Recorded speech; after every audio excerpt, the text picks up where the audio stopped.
De l'Ukraine au Chili, à Hong Kong ou désormais en Iran, les manifestants à travers le monde se rallient sur les notes et les paroles de Chiran de Bella Ciao, chant traditionnel italien devenu ode à la liberté. Les femmes kurdes de Turquie et les expatriés iraniens de Paris ont entonné la chanson ces derniers jours en solidarité avec les Iraniens protestant contre la mort de la jeune Mehsa Amini après son arrestation par la police des droits d'auteur pour infraction au code vestimentaire strict de la République islamique. L'hymne est devenu un symbole des manifestations lorsqu'une vidéo est devenue virale, celle d'une chanteuse, la tête découverte, au mépris du hijab obligatoire, interprétant une version lente et émouvante en persan. Mais il a été utilisé auparavant pendant des décennies par des manifestants de New York à Hong Kong, jusqu'à la Seconde Guerre mondiale où il était devenu l'hymne officieux des combattants antifascistes. Il n'existe en réalité aucune preuve qu'il ait jamais été chanté par les partisans italiens, selon Carlo Pestelli, auteur du livre Bella Ciao, le chant de la liberté. Son histoire remonte à bien plus loin, à des chants du XIXe siècle du nord de l'Italie empreints de passion et d'amour de cul.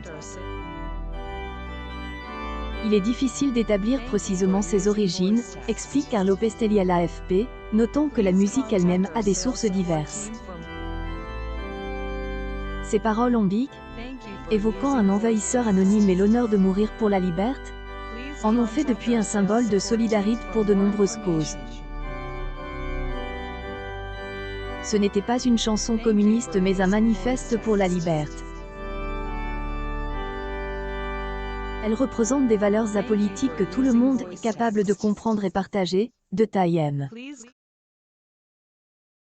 Pestelli. Une chanson facile à chanter, avec un refrain accrocheur que même les non-italiens peuvent reprendre en CH droit d'auteur UR. Résonance mondiale, la popularité de Bella Ciao est alimentée par de grands noms de la chanson, dont la star francaise d'origine italienne Yves Montand, et plus récemment, son inclusion dans la série à succès de Netflix La Casa de Papel.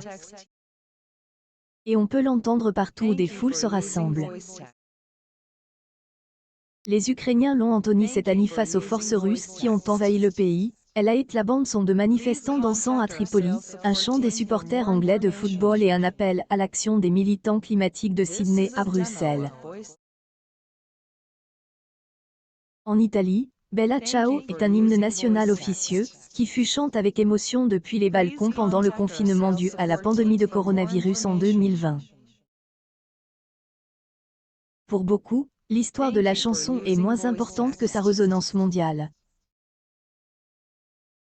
Cette chanson est très célèbre en Iran et dans le monde entier, parce qu'elle est un symbole contre l'oppression, avant cette semaine Mehsa, une expatriée iranienne de 29 ans, lors d'un rassemblement de solidarité à Rome. Souvent traduit, adapte ou retravaille, le refrain est normalement en italien. À Jérusalem l'an dernier, les opposants au Premier ministre sortant Benjamin Netanyahu, surnomme Bibi Netanyahu, on chante Bibi Ciao sur l'air de la chanson, en signe de joie à la perspective de Sunday Part. 19, les manifestants de l'opposition en Irak se rassemblaient au chant de Bleya Shara, qui signifie pas d'issue en dialecte irakien, sur cette même mélodie de Bella Ciao. Quand nous le chantons, nous nous sentons plus unis avec le monde entier parce que c'est un symbole. Analysez la S droit d'auteur UR de Mehsa, Chive, 33 ans, à la manifestation de Rome. La musique est une forme d'expression qui vous permet de communiquer même sans connaître d'autres langues.